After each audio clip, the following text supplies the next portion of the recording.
Assalamualaikum warahmatullahi wabarakatuh. Saya perwakilan dari kelompok 13. Di sini kami beranggotakan 3 orang. Yang pertama yaitu saya sendiri, Zulfa Hidayatul Ulum. Yang kedua ada Alvino Yoni. Yang ketiga ada Rahmania Rizka. Di sini kami akan membahas mengenai biopsikologi dari gangguan-gangguan psikiatrik. Pertama, biopsikologi gangguan skizofrenia. Skizofrenia adalah gangguan psikologis yang mempengaruhi aspek kognitif, emosi, dan perilaku seseorang. Skizofrenia ditandai dengan pikiran atau pengalaman yang tidak berhubungan dengan kenyataan, halusinasi dan ilusi, ucapan atau perilaku yang tidak teratur, berkurangnya partisipasi dalam aktivitas sehari-hari, sulit berkonsentrasi. Gejala skizofrenia: 1. Gejala positif. Gejala mengacu pada perilaku yang tidak tampak pada individu yang sehat. Contoh, halusinasi, delusi, dan kacau dalam berpikir. 2. Gejala negatif. Gejala yang mengacu pada hilangnya minat yang sebelumnya dimiliki oleh penderita. Contoh, emosional, sulit merasa senang atau puas, enggan bersosialisasi. Cara mengatasinya yaitu 1. Psikoterapi, 2. Terapi elektrokonvulsif, dan selanjutnya biopsikologi depresi dan mania. Gangguan depresi adalah penyakit mental yang menyebabkan perubahan suasana hati yang ekstrim yang meliputi emosi tinggi, mania atau hipomania, dan emosi rendah, depresi. Gangguan depresi: 1. Sering tanpa penjelasan. 2. Bisa sangat ekstrim sehingga tidak mungkin bagi mereka untuk memenuhi kebutuhan esensial dalam kehidupan sehari-hari. 3. Gangguan tidur dan pikiran untuk bunuh diri sering terjadi. Depresi maya terdiri dari gejala yang cukup parah sehingga menyebabkan kesulitan yang signifikan dalam aktivitas sehari-hari. Gejala gangguan depresi: 1. Perasaan putus asa, sedih, atau hampa yang berlebihan. 2. Lebih mudah marah karena hal-hal yang kecil. 3. Sering kecewa pada diri sendiri dan kehidupan. Definisi gangguan bipolar: 1. Hipomania, kebutuhan tidur yang berkurang, energi tinggi dan pengaruh positif, orang yang banyak bicara, energik, impulsif, positif, dan sangat percaya diri. 2. Mania, karakteristik yang sama dengan hipomania tetapi sangat ekstrim. Biasanya terlihat dalam psikologis, juga delusi, keagungan, terlalu percaya diri, impulsif, dan mudah terganggu. Cara mengatasi depresi: 1. Selalu berhubungan dengan orang lain. 2. Melakukan hal-hal yang menyenangkan. 3. Tidur yang cukup. 4. Makan makanan sehat. Di sini saya akan membahas mengenai biopsikologi gangguan kecemasan. Kecemasan sendiri memiliki pengertian bahwa seseorang merasakan kondisi di mana ada rasa kekhawatiran yang berlebih atau rasa kekhawatiran yang mereka terus pikirkan, bahwa mereka berpikir akan terjadi hal-hal buruk di kemudian hari terhadap suatu hal. Kebanyakan orang-orang merasakan kekhawatiran itu mengenai kesehatan, ujian, relasi sosial, karir, dan kondisi lingkungan dan sebagainya. Menurut Sigmund Freud, kecemasan sendiri merupakan kondisi yang tidak menyenangkan, bersifat emosional dan sangat terasa kuatnya, disertai sebuah sensasi fisik yang memperingatkan seseorang terhadap bahaya yang akan mendekat. Kemudian selanjutnya jenis-jenis kecemasan menurut Freud. Yang pertama yaitu kecemasan realita atau objektif, secara nyata, realita. Kecemasan ini merupakan kecemasan yang berasal dari ketakutan terhadap bahaya yang akan mengancam dunia nyata, atau ancaman atau hal buruk yang dialami secara nyata. Contohnya, seseorang yang merasakan takut akan bencana alam seperti banjir, kebakaran, tanah longsor, tsunami, dan lain sebagainya. Jika rasa ini akan terus-menerus dia rasakan, juga akan berdampak menjadi ekstrim. Sebab jika seseorang merasakan takut yang berlebihan terhadap sesuatu, seseorang itu akan menghindari dunia luar. Kayak misal saya takut untuk keluar rumah karena nanti saya kalau keluar rumah saya akan kecelakaan atau menghadapi bahaya-bahaya yang belum tentu terjadi. Kemudian yang kedua yaitu kecemasan neuris. Kecemasan ini merupakan kecemasan yang berasal dari masa kecil atau rasa trauma di masa lalu terhadap konflik antara pemuasan insting dan realitas. Beberapa orang mungkin merasakan masa kecil yang membuatnya merasakan trauma.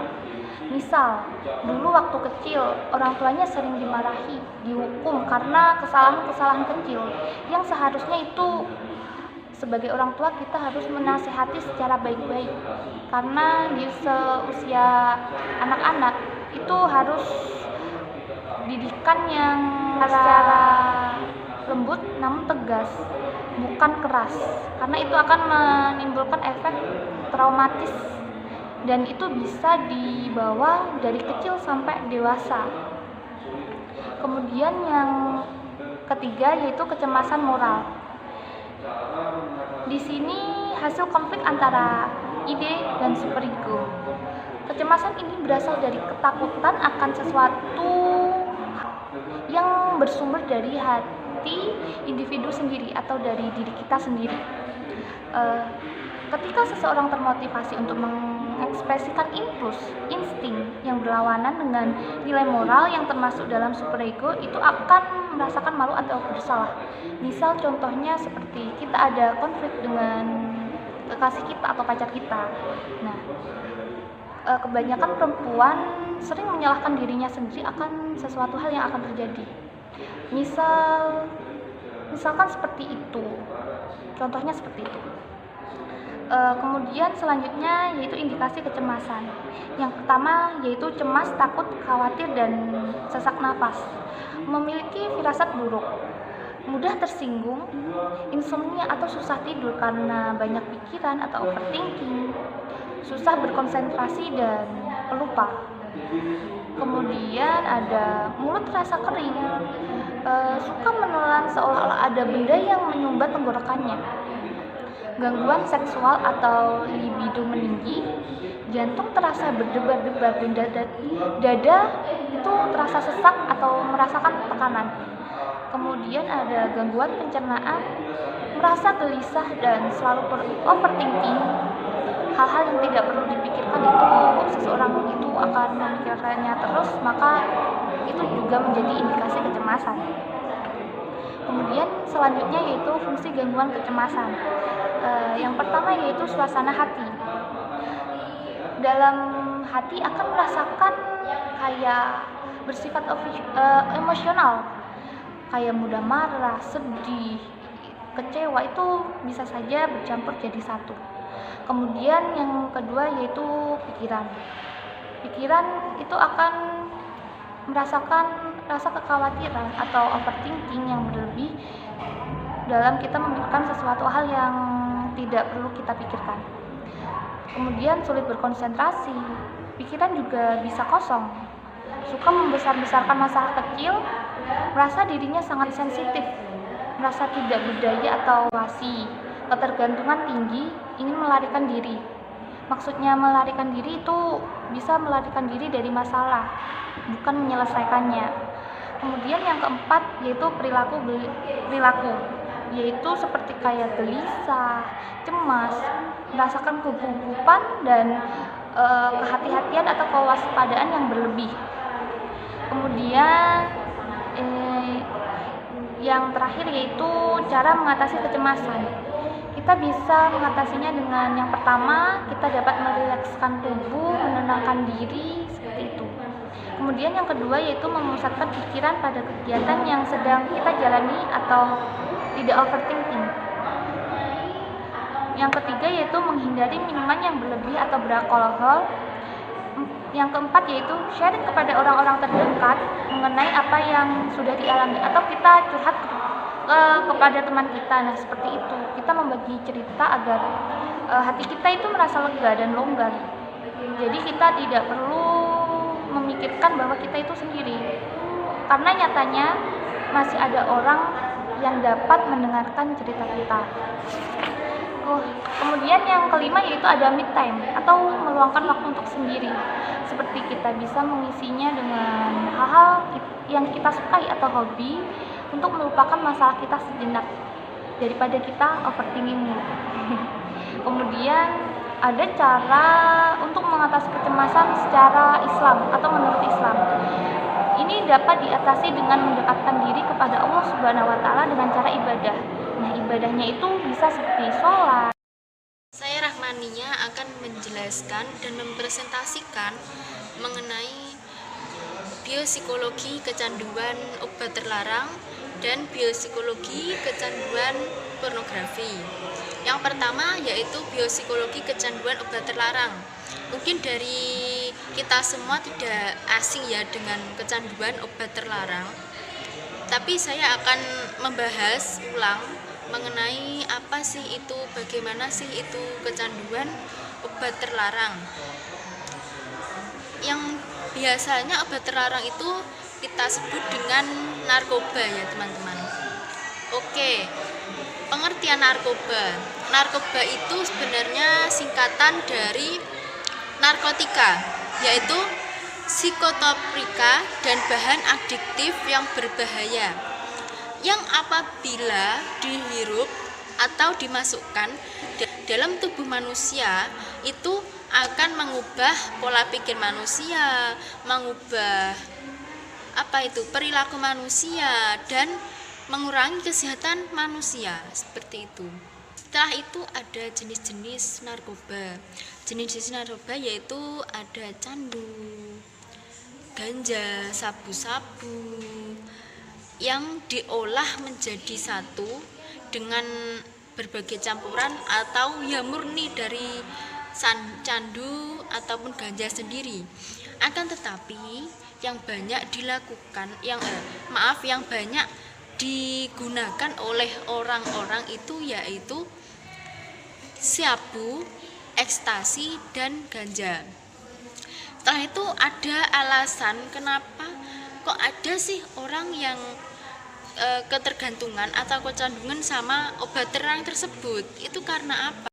Itu karena ketergantungannya itu yang berawal dari ketagihan akibat sensasi rasa yang senang yang sering muncul. Jadi seperti itu ya teman-teman. Setelah itu ada ciri-ciri. Bagaimana ciri-ciri orang yang kecanduan obat terlarang? Ya, ciri-cirinya itu kesehatannya menurun, berat badannya menurun, mudah lelah, kebersihannya tidak terjaga, terus tubuh itu sering gugup dan lain-lain sebagainya. Berdampak negatif ya teman-teman. Kalau mungkin memang kita itu sebenarnya boleh sih mengonsumsi obat, tapi ya juga nggak boleh secara berlebihan seperti itu. Itu ada gejala seseorang yang kecanduan obat terlarang, yaitu adanya perubahan nafsu makan, adanya perubahan suasana hati dan pola tidur, terus dia itu kehilangan minat dan kegemaran, dan juga menarik diri dari lingkungan sosial. Jadi memang pecandu obat terlarang itu mempunyai atau mendapatkan dampak negatif dari obat terlarang itu sendiri. Setelah itu bagaimana cara mencegah itu, yaitu dengan rajin berolahraga. Bukan mencegah sih, lebih ke mengobati. Bagaimana sih cara mengobati orang yang kecanduan narkoba itu? Yaitu ada caranya seperti rajin olahraga, mencari bantuan profesional dan mengkonsumsi makanan yang bergizi. Ada biopsikologi kecanduan pornografi. Ya, pornografi sendiri merupakan sensasi seksual yang telah diterima oleh seseorang sebelum waktunya.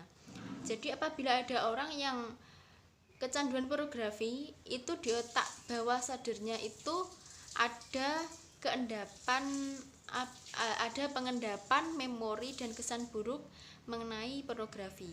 Membahas pornografi itu tidak lain halnya dengan seksual ya teman-teman. Ini di PPT sudah tercantum bahwa seksual menurut Sarlito adalah sebuah informasi mengenai persoalan seksualitas manusia yang baik dan benar dari terjadinya proses pembuahan, kehamilan, kelahiran, dan sebagainya. Itu ada ciri-ciri orang yang kecanduan pornografi. Itu ada, kalau di PPT ada 5 ya teman-teman. Salah satunya yaitu sulit berkonsentrasi, menghindari kontak mata, menghindar dari kerumunan, prestasi akademik menurun, dan lain-lain. Sebenarnya masih banyak sih ya, cuman kalau diringkas itu ya seperti itu pada intinya, berdampak negatif. Itu ada upaya untuk mengobati seseorang yang kecanduan pornografi ya teman-teman. Salah satunya yaitu menjaga komunikasi antar sesama, dan yang kedua itu adanya bimbingan dari keluarga atau orang lain agar menambah keimanan seseorang yang kecanduan pornografi. Dan yang ketiga itu menumbuhkan sikap asertif, dan yang terakhir itu bagaimana cara kita agar bisa memberi pengetahuan kepada anak usia dini mengenai seksualitas begitu.